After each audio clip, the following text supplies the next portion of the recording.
Hi everyone. Today we're going to go over some basic locomotive maintenance, make your locomotives run better, deal with issues when they are not running very well. One of the ones we're going to work on today, 1943 here, it's having some problems picking up power on the track, and so we're going to go ahead and just clean the wheels. We've already cleaned the track and made sure that it's not a track problem. It's always a good idea to use your trusty track cleaners, whatever you prefer, non-abrasive, just to run over the track anyway. That's for a different video. What we're going to do to start off with is we're going to use rubbing alcohol. Usually use about 70% rubbing alcohol, a little bit higher. We're going to take and put it on a paper towel, so find yourself a paper towel. Put it at one end like this. Close this and set it off to the side. You're going to put this on your track. Use your fingers to kind of press down where the rails are, and then you want to move your locomotive forward onto the paper towel and then hold it, and you can increase your throttle a little bit. You want to hold it on there so that those wheels rub on the rubbing alcohol portion. Move it a little bit forward. You can see how it's already struggling a little bit. That's kind of normal, especially as you're cleaning. It means that the back truck is probably super dirty. That's okay. And then as you move off of that, you want to go to where it's dry. Hold it there as well.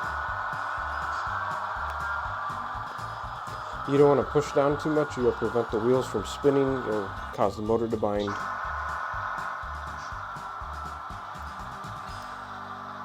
And then, when you're done, back it off. There you go. Now, take a look at that. That's all from the wheels themselves. Move your paper towel over a little bit so you're on two new clean spots. Flip your locomotive around. This is the easier way to do it, instead of trying to run it and hold it off the other end. There you go. Reverse it on, same thing as before. Hold it there. Now, I don't think you can see very well. If you can see the wheels spinning a little bit in the video, you kind of see them there. Try and move this a little bit more so you guys can see it.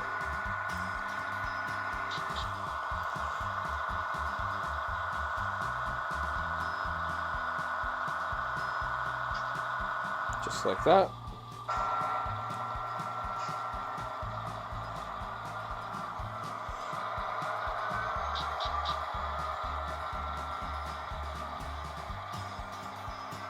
And look at that. Another round of grease and grime coming off. You're going to do it again.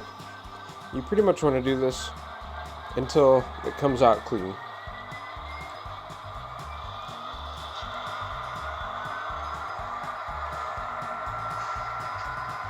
When you have issues with locomotives running after cleaning your track, this is going to be your next thing. This is carbon buildup. And the reason that happens is because of moisture in the air.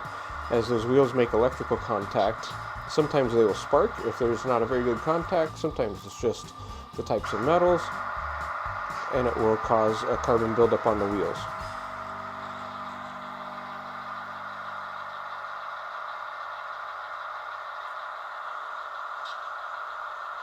Okay, let's take a look at what that looks like.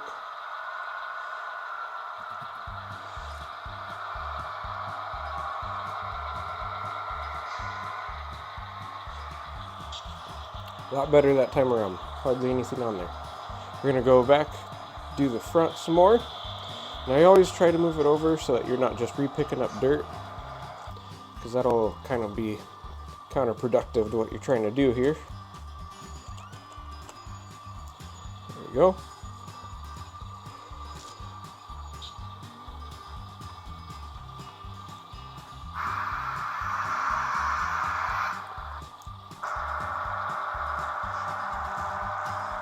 They make different wheel cleaners out there that more or less do the same thing.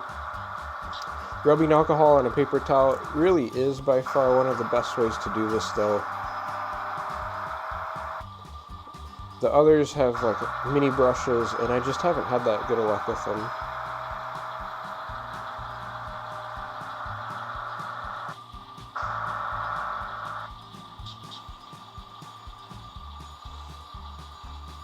Let's back that off.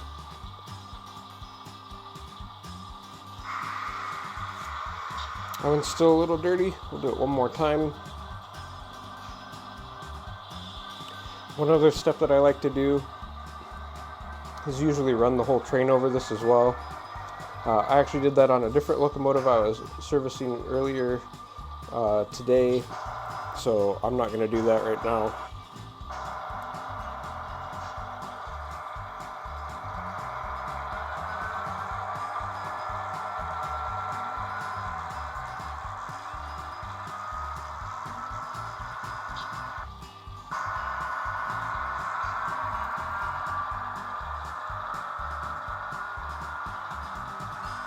This is also a good test to see if you have any power pickup issues from wiring. If for some reason your front truck is on the paper towel and your rear truck is on the track and you have no power, it's probably a good indication that there's something wrong with the rear truck and you want to take a look at that.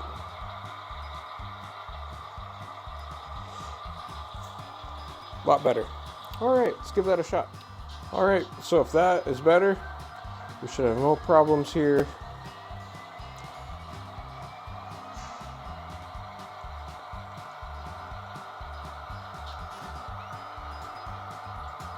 Looks good to me. If you still have more problems, then don't be afraid to just run it again and keep doing it until you get clean on it. Next, we're going to look at some servicing things. Probably not a bad idea to do on this locomotive since we're servicing wheels. We'll look at a few of the other servicing things that we can do too. Okay guys, so we actually switched locomotives for the rest of this because it was going to be easier to show you, not to mention I've already put 1943 through the regular maintenance that we needed. So a couple of things that you're going to need are highly recommend a locomotive cradle. This is one that I actually 3D printed. The plans and designs are on my 3D printer profile, or whatever you call it, online. I will link them below. But just printed random piece of foam that you stick in there just to create a locomotive. This is the one we're going to be working on. It's a Walther's Proto 1518, CNW 1518. So these are really nice and easy to work on. You have two different types of lubes. This is a liquid, it's a synthetic oil, which you'll use in some cases, and then this one is a grease, and this is what you want to use on your gears. There's different viscosities to make them thicker or more runny depending on the scale you're working on. N scale and HO scale, these are the two that you pretty much want. We'll go over that. Also, I forgot to mention that if you're having troubles getting some clean spots off of your wheels, you can use a wood toothpick and you can scrape it. Use a finger to hold in on the wheel and scrape that spot. That won't take off any of the finish that's on those. You don't want to use anything abrasive if you have the choice not to do that.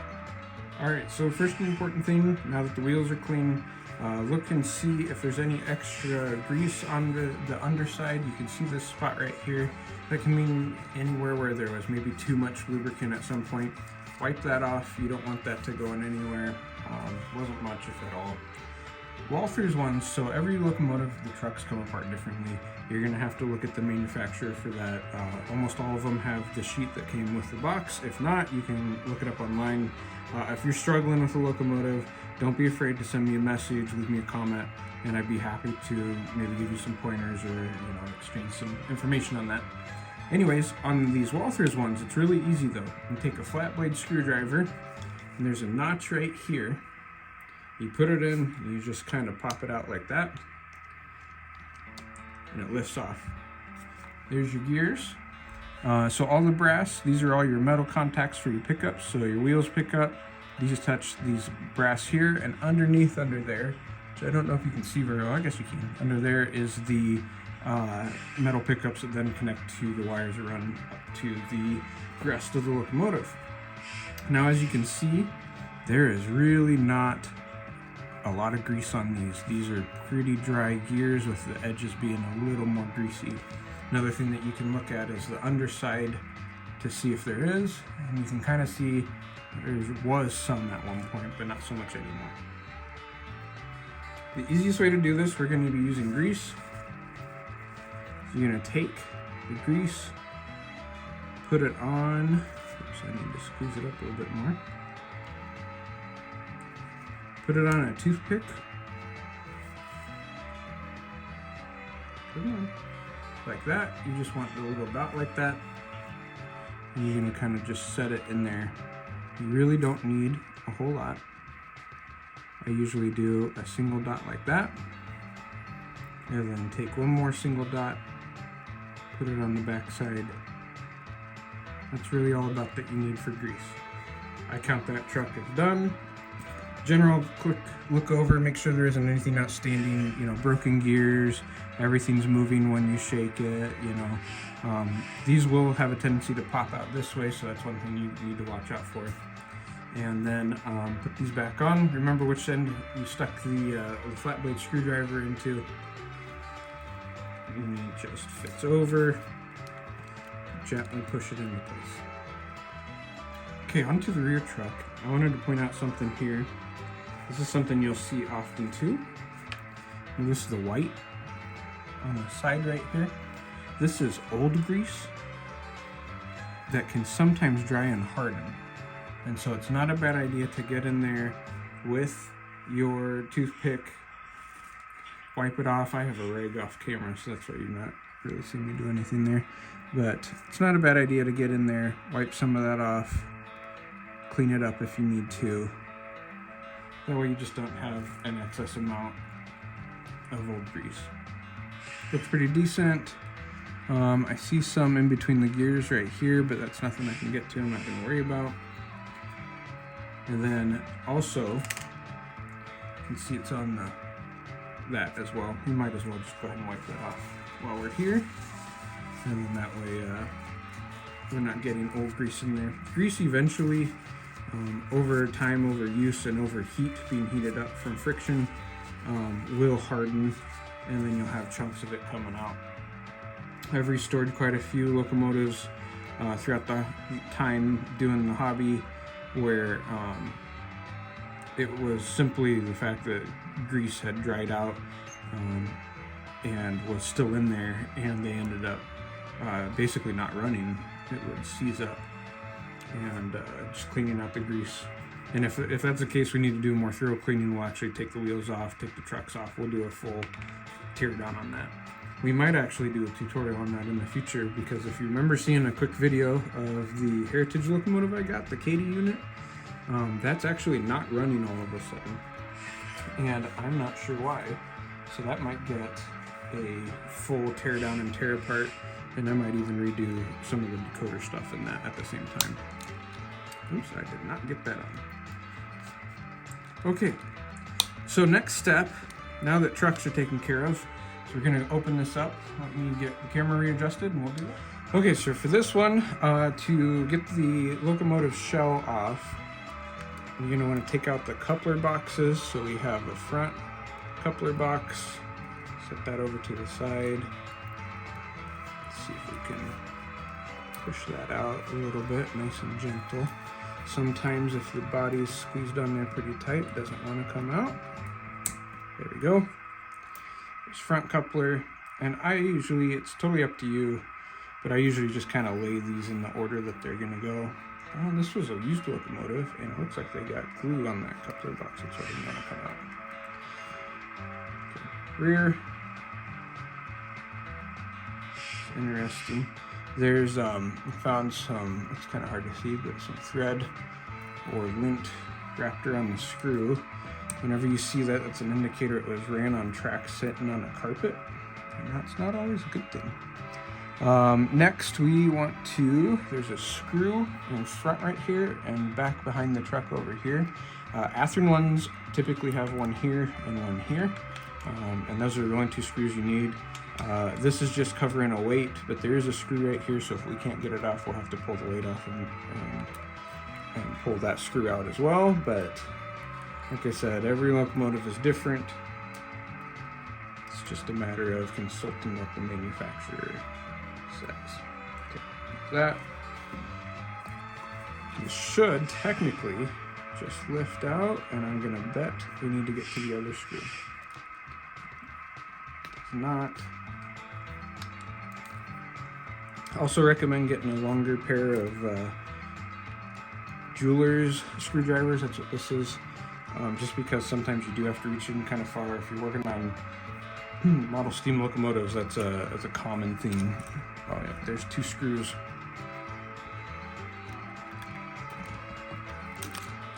I kind of missed that one. This has a slight magnetic charge, which is kind of nice.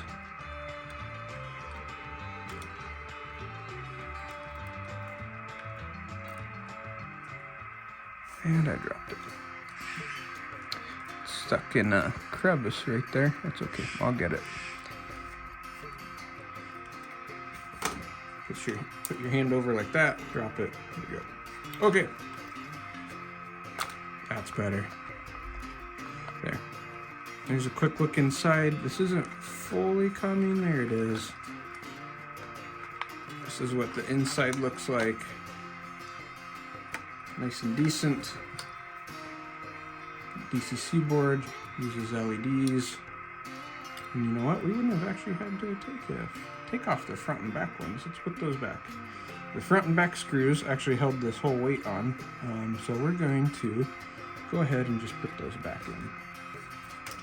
It'll be a little bit easier to work on. Actually, you know what? We should leave it off. My bad. My apologies. The reason behind that is we want to get into here. This is all your running gears. So this is where you take your actual oil and you want to put it, instead of grease, you just want to put little drops where everything turns in here. Just like that. And just like these. Right there. Don't need a lot, just a tiny bit. And there we go. And that'll do it. And then you can spin that. Make sure you don't feel any resistance as you spin it. You can see me spinning it with my finger. Feels good. Okay. Set these back down together like this. We're gonna grab these screws if I can. Put that in here. So the weight goes back on. There's one.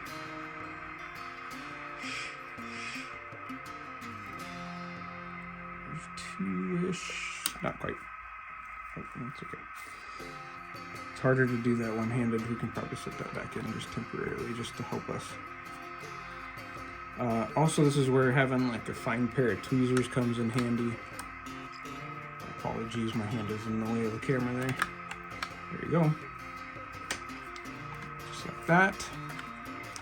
Next, you want to make sure that you fit this back in nice and gentle. Sometimes you have to pry the body apart just a tiny bit. That's okay. But should, for the most part, just slide back in like that. There you go. All right. Next is screws underneath. Make sure that these are in here well enough. If you look at the side, you can kind of see how that's up a little bit. Same with over here. And that's why we'll give that a nice little squeeze in there. That's also why those screws are right here on the side. And I actually dropped one, so I'm going to pause the camera for a second to go get the one that I dropped. But there's one. I'm going to grab the camera and we'll get the second one. Okay, screws are back in. Next step is to do the coupler boxes again. It's okay that these kind of come apart. This is also a good time if you need to change couplers or anything like that. It's a good time to do it. Slide that back in like that. Take your coupler box screw, and remember you don't want these too tight or it will keep your couplers from free moving. So I usually just kind of let it be loose. You can hear it kind of clicking, and then make sure that it springs back like it should. I can't remember if I mentioned it earlier or not. I'll probably remember when I actually edited the video, but recommended maintenance intervals for your locomotives, for all of them, is if you are running them and running them fairly frequently, you want to do this type of maintenance every 3 months. If it is not frequent, you want to do it once a year. And those are just kind of the maintenance intervals. The reason behind that, it's kind of like your car, still the same grease and oil just sitting there. It can gunk up, it can cause problems. Unfortunately, since moving, I'm behind on my maintenance. The 1943 and this one now are the only ones that have it. I'll have to do more here in the very near future. Last step, let's put the fuel tanks back on. Use these tiny little mini screws. These are tiny.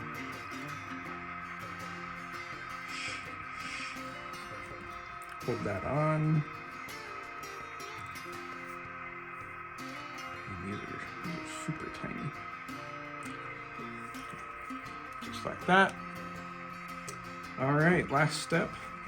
We need to run it back and forth a little bit. So we're gonna flip it over, put it on the track. Should hear it start up. Just like that. My bad. I'm going to move the camera and show you some running on how you should run it to test it. Okay, this one just needs to be ran forward and back a few times. It's the best way to do it. This is also a good time to check your paint. You can see that this being used does need some touch-up paint here on the handrails. That's something that I'll work on later. There are exact paint replicas out there. It's kind of up to you on how you want to do that. I will touch those up myself a little bit later, probably add, because C&W had a habit of starting to put white on where you would grab, so that might be it. But anyways, forward and backwards. I also like having the headlight on because that'll show me if there's anything major going on there, like if you lose power.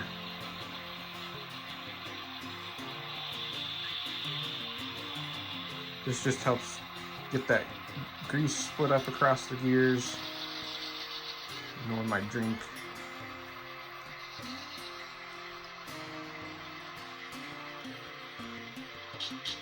And then I noticed with this one, I'll have to probably at some point do some more in-depth maintenance. I think I have a gear starting to split in the back truck.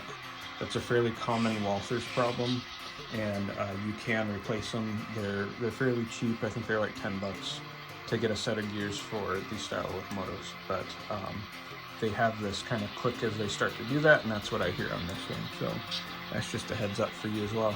But otherwise, maintenance is done on this, and I would say for the most part, we're pretty happy with it, and count it as good there. And that's how you do basic maintenance on your locomotives. I need to do steam locomotive maintenance at some point, so in the near future I will make a video on that and show you some extra steps that I take on that one. But for the most part, this will cover any diesel locomotive that you have. Thanks for watching, guys.